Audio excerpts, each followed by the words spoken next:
장애인 문화복지신문 제231호 제3연 기사입니다. 과천시 관내 어린이집의 방역용 마스크 총 23,000여 장 배부.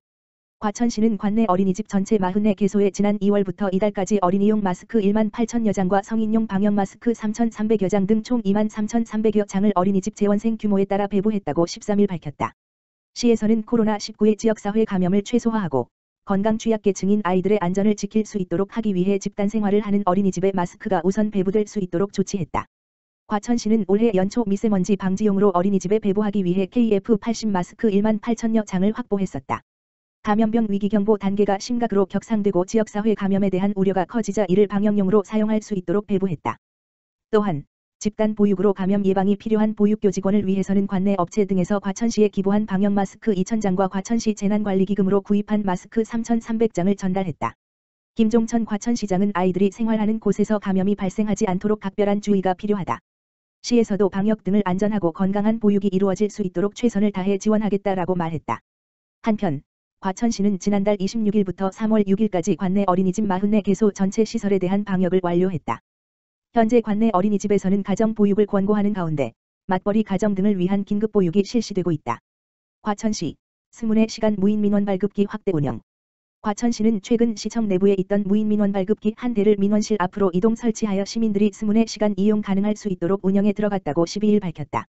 과천시에는 총 14개 무인민원 발급기 중 이마트 과천점, 벼량상가 3로 11, 입구 앞에 설치된 무인민원 발급기만 스문의 시간 연중무휴로 운영되고 있었다.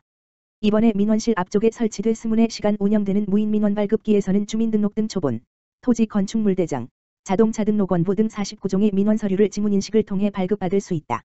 과천시는 무인민원 발급기가 설치된 부스에 냉난 방기와 무인 경비 시스템을 설치해 시민이 보다 쾌적하고 안전하게 이용할 수 있도록 했다. 또한 시각장애인을 위한 음성 안내 장치 및 키보드, 휠체어용 발판, 자동문 설치 등으로 장애인 이용자들을 위한 편의를 제공한다. 과천시는 향후에도 스문의 시간 운영되는 무인민원 발급기를 확대 설치해 시민들의 민원서류 발급 편의를 높일 수 있도록 할 계획이다. 과천시 안전속도 5030에 맞추어 속도 제한 교통시설물 정비. 과천시는 이달 중으로 안전속도 5030에 맞춰 교통안전시설물의 정비를 완료할 계획이라고 9일 밝혔다. 지난해 4월 도로교통법 시행규칙 제19조 자동차 등의 노면 전차의 속도 개정으로 주거지역, 상업지역 및 공업지역의 일반도로에서 기본속도가 60시속에서 50시속로 하향 조정됐다. 이에 따라 과천시는 속도 제한 표지판 78개를 신설 또는 교체하고 63곳의 노면 표시를 수정할 계획이다. 과천시는 중앙로의 도심부, 경마공원대로, 대공원로, 추사로길, 물사랑길, 구리안길, 아랫뱅이길, 죽바위로, 교육원로 등의 도로에 대해 제한속도를 50시속로 하향하며 주택가와 중심상가 등의 관내 국지도로에 대해서는 30시속로 하향 조정한다. 안전속도 5030은 도시 내의 기본 제한속도를 50시속로 지정하여 교통사고로 인한 사망자와 중상자를 줄이기 위한 것이다. 제한속도를 60시속에서 50시속로 속도 하향 시 사망 가능성은 30% 이상 감소하는 것으로 조사됐다. 김종천 과천시장은 속도 제한 하향 조정에 따른 이번 교통시설물 정비로 교통정보의 혼란을 줄이기 위해 경찰서 및 관련 기관과도 긴밀히 협업을 추진하겠다라며 교통사고로 인한 사망자 및 중상자가 없는 교통안심 도시가 되도록 좋은 교통환경 마련에 최선을 다하겠다라고 말했다. 신동헌 광주시장, 주요 사업 현장 방문으로 지역경제 챙기고 코로나 위기 극복. 신동헌 광주시장이 코로나19 확산에 따른 경기 침체 등을 해결하기 위해 역점 투자 사업 현장 방문에 나섰다. 이번 현장 점검은 지난 9일부터 11일까지 3일 동안 7개 사업 현장을 방문해 추진사항 점검은 물론 민생 현안을 챙겨 지역경제 활성화 방안을 강구하기 위해 마련됐다. 1일차 현장 방문은 퇴촌면 자연휴양림 조성사업과 제3정수장 증설사업 건립공사 현장을, 2일차에는 광주신라 수영장 및 물놀이 시설 조성, 광주역 물결표 쌓인 태전지구 자전거도로 시범사업, 성남 물결표 쌓인 장호원 자동차 전용도로 진출입 램프 개설공사, 3일차는 광주TG 교차로 개선사업과 만선 문화복지센터 건립사업장 등을 방문했다. 이 자리에서 신 시장은 코로나19로 내수 경기가 침체된 상황에서 사업 현장을 중심으로 관내 생산물품과 장비, 인력을 최우선 활용해 줄 것을 당부했다. 한편 신 시장은 역점 투자 사업 방문 이후 지속적인 현장 방문을 통해 코로나19로 침체된 지역경제 활성화와 일자리 창출 등의 행정력을 집중한다는 방침이다. 광주시 서울역 삼성역행 광역버스 노선 신설. 광주시에서 서울시로 출퇴근하는 시민들의 출퇴근길이 한결 편해질 전망이다. 시는 서울로 출퇴근하는 시민들의 대중교통 불편을 해소하기 위해 서울역과 삼성역행 광역버스 노선을 오는 13일부터 운행한다고 10일 밝혔다. 그동안 광주시에서 서울역으로 직행하는 노선버스가 없어 서울역 방면으로 가야 할 경우 버스와 지하철을 여러 번 환승해야 하는 불편함이 있었다. 이를 해소하기 위해 시는 지난 1년 동안 서울시와 경기도, 운송업체와 지속적인 협의 끝에 서울역을 직행하는 노선을 신설하는 성과를 거뒀다. 서울역행 노선은 광주종합버스터미널에서 출발해 광주역, 고산 태전지구를 경유하며 총 10대가 운행된다. 이와 함께 삼성역 노선은 양벌 매산지구 및 고산 태전지구 주민들의 대중교통 편의를 획기적으로 개선하고자 경기도 노선 입찰제에 참여해 선정된 노선으로 강남을 진입하는 시민들의 편의를 제공할 것으로 기대된다. 삼성역 노선은 광주종합버스터미널에서 출발해 광주역, 양벌 매산지구, 고산 태전지구를 경유하며 총 10대를 운행한다. 시는 이번 광역버스 개통으로 서울로 이동하는 시민들의 편의가 획기적으로 개선될 것으로 기대하고 있으며 특히 고산 태전지구 교통난 해소와 구도심 지역인 양벌 매산지구 주민들의 대중교통 개선에도 상당 부분 효과가 있을 것으로 보인다.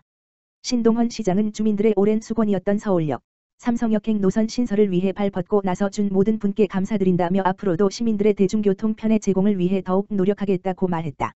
한편 판교행 광역버스는 4월 운행을 목표로 진행 중에 있으며 잠실역행 광역버스는 서울시 협의가 완료될 경우 하반기에 운행될 예정이다. 광주시 2020년 평생교육사업 운영지침 마련. 광주시는 평생교육사업의 효과적인 수행을 위해 2020년 광주시 평생교육사업 운영지침을 마련했다고 9일 밝혔다. 그동안 시는 평생학습마을 공동체 지원, 학습동아리 지원, 학습공간 지원, 장애인 평생교육 프로그램 지원, 성인문해교육 프로그램 등 다양한 평생교육 사업을 운영해왔으나 구체적인 매뉴얼이나 세부 지침이 없어 담당 공무원들과 참여기관 및 주민들의 어려움이 따랐다. 이에 따라 시는 평생교육 사업의 효과적인 수행과 알기 쉽고 편리한 운영 지침을 마련했으며 주요 내용은 프로그램 운영 기준, 예산 편성 및 집행 기준, 보조금 교부 조건, 사업 정산 검토 확인, 사업 평가 및 성과 공유 등이다. 이번에 마련된 2020년 광주시 평생교육 사업 운영 지침은 광주시청 홈페이지에서 누구나 열람할 수 있으며 각급 학교와 관련 기관, 단체 등으로 배포돼 광주시에서 시행하는 모든 평생교육 사업에 적용될 예정이다.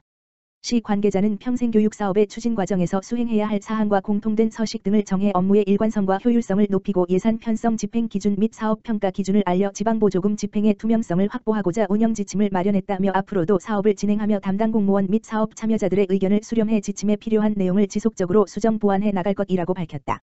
광명시 새로운 광명형 복지 모델 더불어 사는 자치돌봄 마을 본격 추진.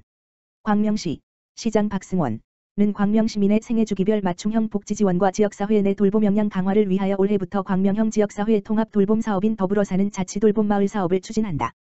시는 더불어 사는 자치돌봄 마을 추진을 위해 통합돌봄 추진단 구성을 통한 부서별 돌봄 연계 강화 공유부업 사업 신설을 통한 정서지지 체계 다양화 동케어 창구 개설을 통한 돌봄 대상자 발굴 지원 광명시의 강점인 평생학습 사업을 연계하여 다양한 학습 자조 모임을 통한 지속적인 정서돌봄 동지역 주민 역량 강화 교육을 통한 마을 리더 양성 등 다양한 돌봄 사업을 추진한다. 광명시는 박승원 광명시장을 단장으로 복지정책과 노인복지과 장애인복지과 여성가족과 보육정책과 총무과 일자리 창출과 건강생활과 평생학습원 등 9개 부서로 구성된 추진단을 구성, 부서별 산발적으로 지원되고 있던 돌봄 지원 사업을 통합적으로 운영해 돌봄 체계를 더욱 강화한다. 또한 올해 공유부업 사업을 신설해 지역사회 내 돌봄 체계를 다양화한다. 시는 지속적인 돌봄과 정서적 지지가 필요한 대상자를 발굴하고 경로당, 식당, 복지관 등의 유휴 공간을 활용하여 요리, 이야기 나누기 등을 통해 참여자 간 정서적 교류를 할 수 있는 기회를 제공한다. 각 동복지팀을 케어 전담팀으로 구성해 행정복지센터 복지 지원도 강화한다. 케어 전담팀은 지역사회 내 돌봄 사각지대의 노인 대상자를 적극 발굴하고 심층 상담을 통해 취약계층의 복지 욕구를 파악하는 등 수요자 중심의 생애주기별 맞춤형 복지 서비스를 지원한다. 특히 전국 최초 평생학습 도시인 광명시의 강점을 살려 평생학습과 연계한 복지 사업을 추진한다. 평생학습원에서 추진하고 있는 가가호호, 느슨한 학교 프로그램과 연계하여 취약계층을 대상으로 교육을 진행해 취약계층의 정서적 지원뿐만 아니라 자기개발 기회를 제공함으로써 취약계층의 삶의 질 개선에 도움을 줄 계획이다. 더불어 광명시는 지역사회 내 자치 돌봄이 실질적으로 강화될 수 있도록 마을 돌봄 리더 양성에도 노력할 예정이다. 이를 위해 다양한 교육을 실시하고 지역 주민의 역량을 더욱 강화해 나갈 방침이다. 박승원 광명시장은 예상치 못한 코로나19로 시민안전뿐 아니라 지역경제도 위협받고 있는 가운데 취약계층은 더욱 더 힘들거라 생각한다며 취약계층을 위한 지속적이고 실질적인 지원을 위해서는 지역사회 내에서 자치돌봄 능력을 강화해 나가는 것이 중요하다. 이를 위해 광명시는 더불어 사는 자치돌봄 마을 사업을 올해 새롭게 추진하므로 시민들의 많은 관심과 참여를 바라며 사업 추진에 최선을 다하겠다고 말했다.